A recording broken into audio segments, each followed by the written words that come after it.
अस्सलाम वालेकुम dear viewers, dear students, कैसे हैं आप लोग। This is professor Mohammad Afsal. Guys, आप लोग देख रहे हैं मेरा यूट्यूब चैनल। जो वेरी फर्स्ट टाइम देख रहे हैं वो सब्सक्राइब कर दें, बेल आइकन प्रेस कर दें, ऑल नोटिफिकेशंस पे क्लिक कर दें, इस वीडियो को लाइक कर दें और एक अच्छा सा प्यारा सा दिल वाला कमेंट भी करना है। और गाइस, ये वीडियो बहुत ज़्यादा इंपॉर्टेंट है आज की। इसका कोई भी पार्ट स्किप ना करिएगा, इसका कोई भी पार्ट फॉरवर्ड ना करिएगा, आपको फिर दोबारा वापस आना पड़ेगा, क्योंकि इसमें अब मैं जो बात डिस्कस करने जा रहा हूँ वो आपके बहुत काम की है। अभी सेकेंड ईयर का रिज़ल्ट आउट हुआ है तो उसमें स्टूडेंट्स की काफ़ी सारी क्यूरीज़ हैं और मेरे से काफ़ी ज़्यादा स्टूडेंट्स मैसेजिंग पे भी पूछ रहे हैं मुझे, मतलब सोशल मीडिया प्लेटफॉर्म्स पे भी पूछ रहे हैं। तो मैंने सोचा कि मैं इन सारे क्वेश्चंस पे एक वीडियो बना दूँ ताकि आपको आइडिया हो जाए। अब इसमें डिफरेंट सारी बातें आ जाती हैं, लाइक आप कह लें कि किसी के मार्क्स कम हैं, कोई इम्प्रूवमेंट करना चाहता है, कोई स्टूडेंट जो है वो एमडी कैट के लिए क्यूरियस है, और कोई स्टूडेंट्स जो हैं वो मतलब उनको ये है कि एडमिशन कैसे भेजना है हमने, किसी की सप्ली आ गई है, सप्ली की तैयारी कैसे करनी है, सप्ली के लिए एडमिशन कहाँ कैसे भेजना है, और कुछ का प्रॉब्लम है रीचेकिंग कैसे करवानी है, तो वगैरह वगैरह। तो ये जो सारी बातें हैं ये आज हम डिस्कस करने वाले हैं इस वीडियो में। तो कोई पार्ट इसका स्किप ना करिएगा, कोई भी इसका जो है आप जो है वो फॉरवर्ड ना करिएगा पार्ट। और बाकी ये है कि इसके अलावा भी आप कमेंट सेक्शन में प्रॉपर कमेंट करिएगा। अगर कोई बात मैं यहाँ नहीं डिस्कस करता, आपके जहन में कोई बात है आप करना चाहते हैं, तो आप नीचे कमेंट में कर दें। I will try my level best कि कल मैं ऑन लाइव भी आऊँ, और मैं लाइव का टाइम पहले बता दूंगा जो व्हाट्सएप ग्रुप है और सोशल मीडिया प्लेटफॉर्म्स पे, तो आप सबके क्वेश्चंस के आंसर मैं वहाँ पर भी कर दूंगा। तो ट्राई करूँगा कल सेकंड टाइम जो है वो मैं लाइव आऊँ और आपके सारे क्वेश्चंस के आंसर कर दूँ। लेकिन फिर भी आपके जो क्वेश्चंस हैं माइंड में आपने नीचे डिस्क्रिप्शन में कमेंट सेक्शन में आपने बताने हैं मुझे। अच्छा गाइस, अब रिज़ल्ट आउट हो चुका हुआ है सेकेंड ईयर का। अब सेकेंड ईयर का रिज़ल्ट आउट होने पे अब सबसे पहली बात लोग पूछ रहे हैं कि जी सप्ली जो होती है, मतलब जिसको हम सेकेंड एनुअल कहते हैं, ये इसके एग्ज़ाम्स कब होते हैं। तो याद रखें, जिस दिन रिज़ल्ट आउट होता है उससे लेकर आप 40 डेज़ काउंट कर लें। ठीक 40 डेज़ के बाद आपका जो है सेकेंड एनुअल यानी कि सप्ली का एग्ज़ाम शुरू हो जाता होता है। अब फर्स्ट ईयर की सप्ली नहीं होती है आपका, चूँकि सेकेंड ईयर का आया है रिज़ल्ट, तो सेकेंड ईयर की ही सप्ली होती है। हाँ, अगर आपकी पहले से कोई फर्स्ट ईयर की सप्ली थी जो अब फिर आ गई है, तो फर्स्ट ईयर का भी पेपर साथ में होगा। ठीक है, आपने फर्स्ट ईयर का भी एडमिशन भेजना है, आपने सेकेंड ईयर का भी एडमिशन भेजना है साथ ही। अच्छा, पहली तो ये बात। अब एडमिशन जो है वो कब भेजा जाएगा, तो वेबसाइट आप जाएं, लाहौर बोर्ड की वेबसाइट पे, उसने वहाँ पर ये ऑप्शन दे दिया हुआ है।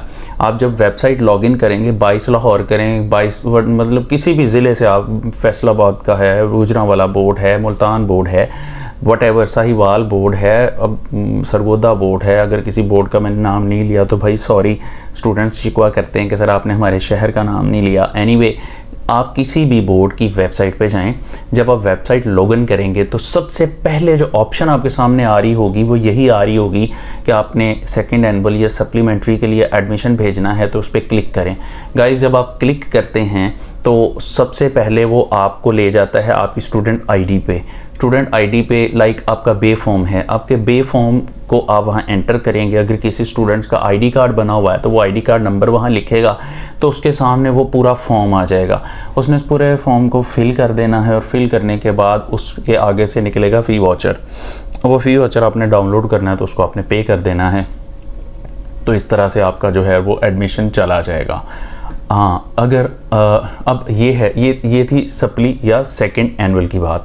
अब इसमें जो है कुछ स्टूडेंट्स के क्वेश्चंस हैं, लाइक अब कोई स्टूडेंट कहता है कि सर मेरे मार्क्स कम आए हैं, मैं इसमें इम्प्रूवमेंट कर सकता हूँ।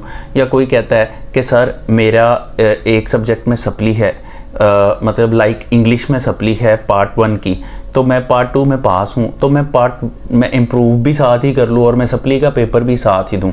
स्टूडेंट्स, ऐसा नहीं होता। आपने जब भी इम्प्रूवमेंट करनी है आप एफएससी में मुकम्मल तौर पे पास होने चाहिए, ठीक है, फिर आप उसका एडमिशन भेज सकते हैं। अच्छा, इसको अब जो है पहली बात आपने सर पहले पास करना। अगर आपकी सप्ली है तो फिर आपने सेकंड एनुअल में पहले सप्ली क्लियर करनी है। अगर आपने इम्प्रूवमेंट करनी है तो फिर आपको अगले साल फर्स्ट एनुअल के साथ मतलब 2025 में आप मार्क्स की इम्प्रूवमेंट कर सकते हैं। तो याद रखें, इम्प्रूवमेंट की तरफ आप तब जाएंगे जब आपकी FSC FA या first second year proper clear हो जाएगी, फिर आप उसकी इम्प्रूवमेंट की तरफ जा सकते हैं। सप्ली आ जाए फिर आप नहीं कर सकते। अच्छा, कई स्टूडेंट्स का क्वेश्चन होता है कि सर अब कॉलेज तो ख़त्म हो गया हुआ है, तो हम अपना दाखिला कैसे भेजें, दाखिला कॉलेज की तरफ भेजेंगे कि अपनी तरफ खुद ही भेजेंगे? तो डियर स्टूडेंट्स, दाखिला आप खुद भेज सकते हैं वेबसाइट्स के ज़रिए घर बैठे। अगर आपको समझ नहीं आ रही तो शहर में कई जगहों पे कंपोजिंग सेंटर बने होते हैं, ऑनलाइन डेटा करने वाले। कॉलेजेस के आगे पीछे ये बड़ी दुकानें बनी होती है, यहाँ कसूर में तो हैं। आप सिंपली उनके पास चले जाएं, आप उनको उनकी जो फ़ीस बनती है वो दे दें, वो आपका एडमिशन खुद ही भेज देंगे। अच्छा, तो अब ये जो है इसको बोलते हैं लेट कॉलेज। जब आप एक दफ़ा 2 साल कॉलेज में पढ़ लेते हैं, आपके मार्क्स कम आए या सप्ली आ गई, आप उसको रिपीट करना चाह रहे हैं, मार्क्स इंप्रूव करना चाह रहे हैं या सप्ली क्लियर करना चाह रहे हैं, तो इसको गाइस बोलते हैं लेट कॉलेज। स्टूडेंट्स बोलते हैं सर ये प्राइवेट कंसिडर होगा कि ये मतलब रेगुलर कंसिडर होगा? तो गाइज़, अगर FA है तो प्राइवेट कंसिडर होगा। अगर आपने कोई प्रैक्टिकल वाले सब्जेक्ट के साथ FSC की थी, FSC की थी या ICS किया था, तो गाइज़ वो आपका प्राइवेट नहीं होगा। गो के दाखिला आपने खुद ही भेजना है। आपके रिज़ल्ट कार्ड के ऊपर मार्क्स से इम्प्रूव्ड लिखा होगा, आपका लिखा होगा सेकेंड एनुअल में पास किया है, और अगर सप्ली है तो। और गाइज़ उसके अलावा आपके रिज़ल्ट कार्ड के ऊपर जो है वो मेंशन होता है कि मतलब कॉलेज का नाम मेंशन नहीं होता, लेकिन अंडरस्टूड है कि वो प्राइवेट नहीं होता। अगर आपने प्रैक्टिकल वाले सब्जेक्ट लिए हुए थे तो इसके लिए स्पेसिफिक टर्म यूज़ होती है लेट कॉलेज, इसको लेट कॉलेज बोलते हैं। अच्छा गाइज़, तो ये तो हो गया कि आपने मतलब सप्ली या आपने मार्क्स इम्प्रूवमेंट किस तरह से करनी है। ये तो बात आपकी जो जिन स्टूडेंट्स का ये मसला था वो तो उनका तो क्लियर हो गया। अब इसके बाद आ जाएं कि स्टूडेंट्स जो होते हैं, कई स्टूडेंट्स के ये इश्यूज़ होते हैं कि जी हमने इम्प्रूवमेंट करनी है तो हम कैसे कर सकते हैं। तो गाइज़, आपको बोर्ड ने सारे ऑप्शंस दे दिए हुए हैं, आप किसी भी तरीके से इम्प्रूवमेंट कर सकते हैं। इसमें थोड़ा सा 1-2 चीज़ों का ख्याल करना है, या तो फर्स्ट ईयर पूरी इम्प्रूव कर लें, या आप सेकंड ईयर पूरी इम्प्रूव कर लें, या फर्स्ट ईयर सेकंड ईयर के मुकम्मल 12 के 12 पेपर्स भी दे सकते हैं। मैंने दिए हुए हैं, जब मैं FSC में था तो मैंने 12 पेपर दिया तो 150 नंबर इम्प्रूव किया था। लेकिन इतना एस्टॉनिश होने की बात नहीं है, मेरे नंबर पहले बहुत ही कम थे, मैंने पढ़ा नहीं था, मैंने क्रिकेट ही खेली थी। एनीवे, मेरी बात छोड़ें, आपकी बात हो रही है। अच्छा, तो गाइज़ अब ये है कि आप जो है इम्प्रूवमेंट कैसे कर सकते हैं, या तो पार्ट वाइज कर सकते हैं। अगर गाइज़ आपने सब्जेक्ट वाइज इम्प्रूवमेंट करनी है तो सब्जेक्ट वाइज इम्प्रूवमेंट के लिए आपने जो सब्जेक्ट चूज़ करने हैं उस सब्जेक्ट का आपने पार्ट 1 का भी पेपर देना है, पार्ट 2 का भी देना है। फॉर एग्जांपल, अगर आप बायो इम्प्रूवमेंट करना चाह रहे हैं, बायो का आपको 2 पेपर देना पड़ेंगे, पार्ट 1 का भी देना पड़ेगा, पार्ट 2 का भी पेपर देना पड़ेगा, और उसके साथ में प्रैक्टिकल भी देने पड़ेंगे।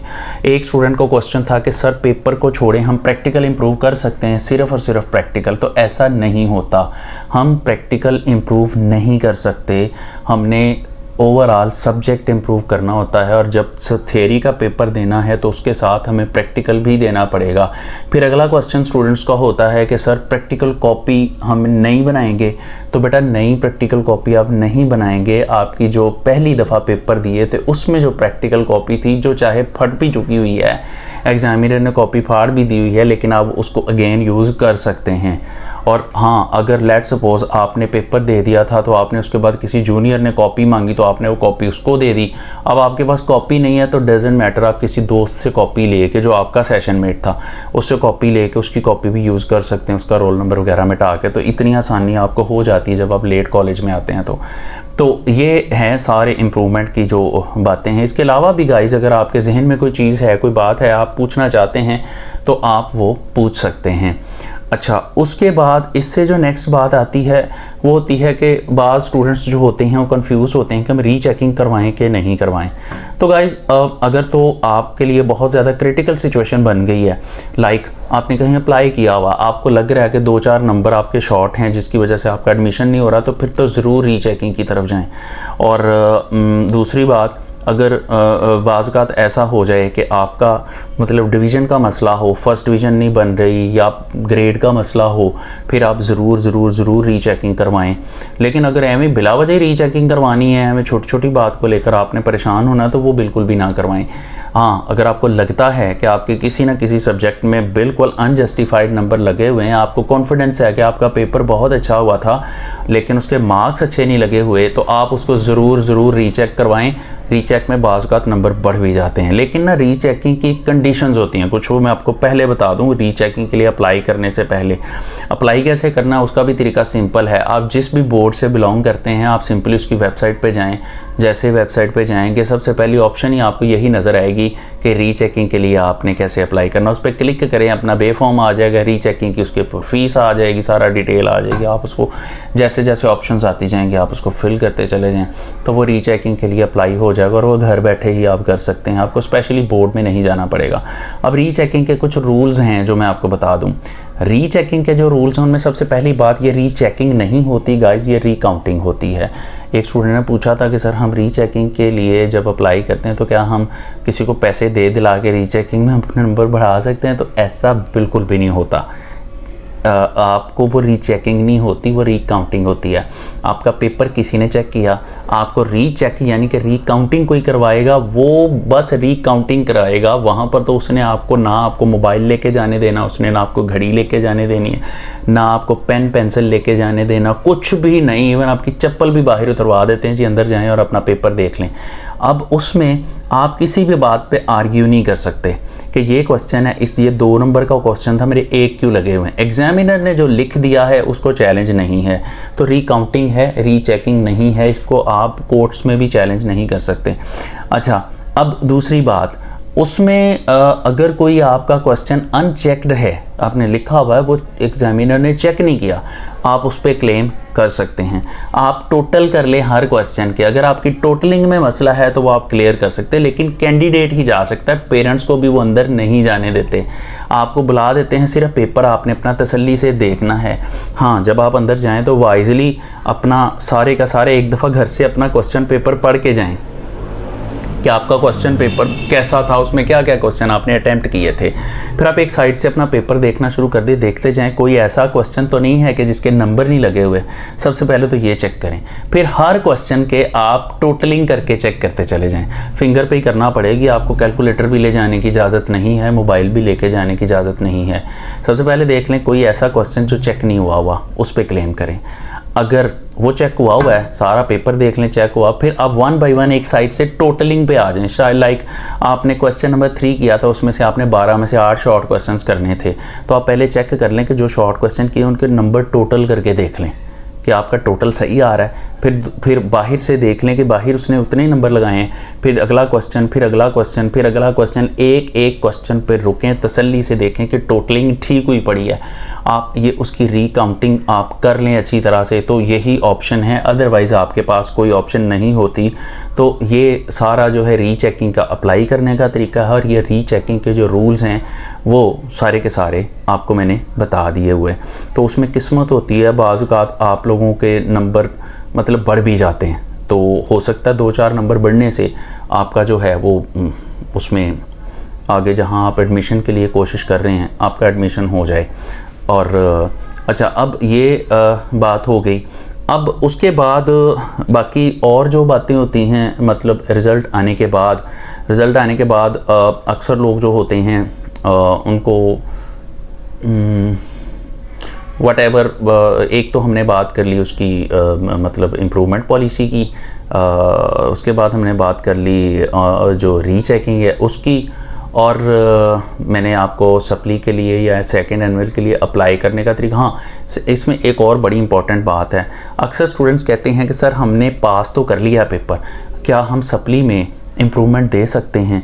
आप सप्ली में इम्प्रूवमेंट तो कर सकते हैं, लेकिन ये मैं बताऊंगा, आप कभी भी सप्ली में इम्प्रूवमेंट नहीं करिएगा।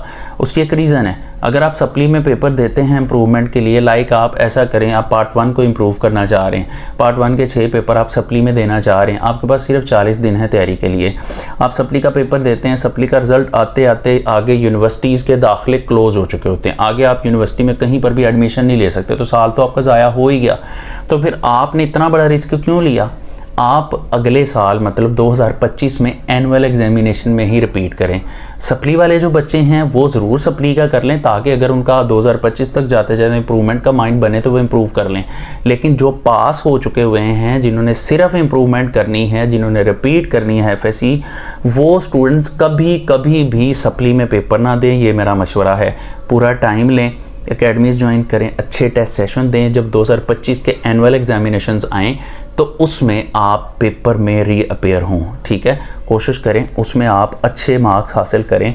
और उसमें फिर ये है कि प्रैक्टिकल, फिर ना जब सप्ली के पेपर होते हैं ना, तो उसमें अक्सर एग्जामिनर्स का माइंड होता है कि ये जो बच्चे हैं वही बच्चे हैं जो बड़ी मुश्किल से मार्क खप के पास हुए हैं, तो इस वजह से वो समटाइम मार्किंग में भी डंडी बज जाती है, तो आपके उस तरह से इम्प्रूवमेंट होती ही नहीं जो आपने सोचा होता है। तो ये एक चीज़ है, इसको ज़रूर आप देखें। तो आप जिसने सिर्फ रिपीट करना है, जिसने सिर्फ इम्प्रूवमेंट करनी है, वो जो 2025 का फर्स्ट एनुअल है आप उसमें ही पेपर ज़रूर दीजिएगा।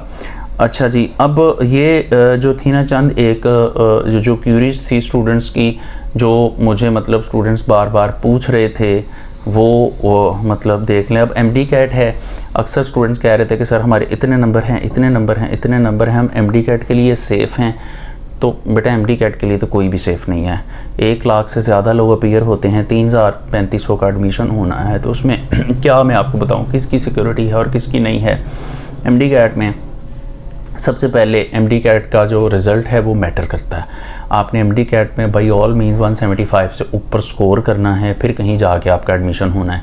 तो आपके अगर मार्क्स 85% से ऊपर हैं, वैसे तो 85% भी कम ही हैं, 85% से ऊपर हैं, तो फिर आप उम्मीद ना छोड़ें, आप तैयारी करते रहें। बाज़ औक़ात जो है बड़े अच्छी परसेंटेज लेके एंटी टेस्ट अच्छा नहीं होता तो स्टूडेंट्स रह जाते हैं, और बाज़ स्टूडेंट्स ऐसे होते हैं उनकी लो परसेंटेज होती है लेकिन MD कैट में अच्छा परफॉर्म कर जाते हैं तो उनका एडमिशन हो जाता है। तो एनीवे आप लोगों ने होप नहीं छोड़नी, जितने भी मार्क्स आ गए MD कैट की ज़रूर अटैम्प्ट लें, और उसके बाद फिर सोचें कि आपने रिपीट करना है कि नहीं सोच रिपीट करना। अक्सर बच्चे क्या करते हैं, MD कैट की तैयारी भी छोड़ देते हैं, रिपीट की तरफ आ जाते हैं। अच्छा, इसमें एक और बात आ गई है कि अब उसमें स्टूडेंट्स जो होते हैं ना, नहीं बल्कि वो तो फर्स्ट ईयर के लिए होती है, जो बात मैं करने जा रहा हूँ उसको रहने दें। तो इसमें ये होता है कि स्टूडेंट जो होते हैं ना, MD कैट दिए बगैर, मतलब नंबर थोड़े से कम आए तो वो कहते हैं जी दफ़ा करें, MD कैट नहीं देते। लेकिन ये गलती नहीं करें, MD कैट में ज़रूर जाएं, MD कैट का एनवायरनमेंट देखें, आपको पता चले कि MD कैट क्या एप्टीट्यूड क्या होता है, किस तरह से हम उसकी तैयारी करते हैं। तो गाइज़ ये थी कुछ प्रोमिनेंट बातें जो मैं मतलब डिस्कस करना चाह रहा था। अब इसके अलावा आगे यूनिवर्सिटीज़ में भी आपने जाना है, जिसका कहीं कहीं गवर्नमेंट की यूनिवर्सिटी में एडमिशन नहीं हुआ, अब वो क्या कर सकता है, आपके लिए फील्ड्स कौन कौन सी हैं, अब इससे अगली वीडियो में इन पे बनाने वाला हूँ, तो वो आप कनेक्टेड रहें चैनल के साथ। और ये जो चंद एक बातें हैं, इन चंद एक बातों को आप देखें। इसके अलावा भी अगर कोई बात आपके माइंड में है तो आप क्वेश्चन कर सकते हैं। तो गाइज़ जो आप लोग इसका चैनल का लिंक ज़रूर शेयर करें, आपको टोटल गाइडलाइंस जो हैं वो इस चैनल से मिलने वाली हैं, तो जिसका भला कर सकते हैं करें, जहाँ इसका लिंक शेयर कर सकते हैं करें। ऑल सोशल मीडिया प्लेटफॉर्म्स पे इंस्टाग्राम है, फेसबुक है, उसके अलावा मतलब व्हाट्सएप के आपके ग्रुप्स हैं जहाँ आप अटैच हैं, उनमें शेयर करें ताकि ज़्यादा से ज़्यादा लोगों तक ये इन्फॉर्मेशन पहुँचे। पंखा बंद किया हुआ, गर्मी बहुत ज़्यादा, बार बार पसीना आ रहा है, इसलिए तो मैं अब वीडियो को क्लोज़ करता हूँ। आप इसका लिंक ज़रूर शेयर कीजिएगा। बाकी मेरे तरफ से आप लोगों को better than best of luck है। अल्लाह करे आपकी लाइफ के जो भी गोल्स हैं वो आप अचीव करें। Thank you so much guys, Allah हाफिज़।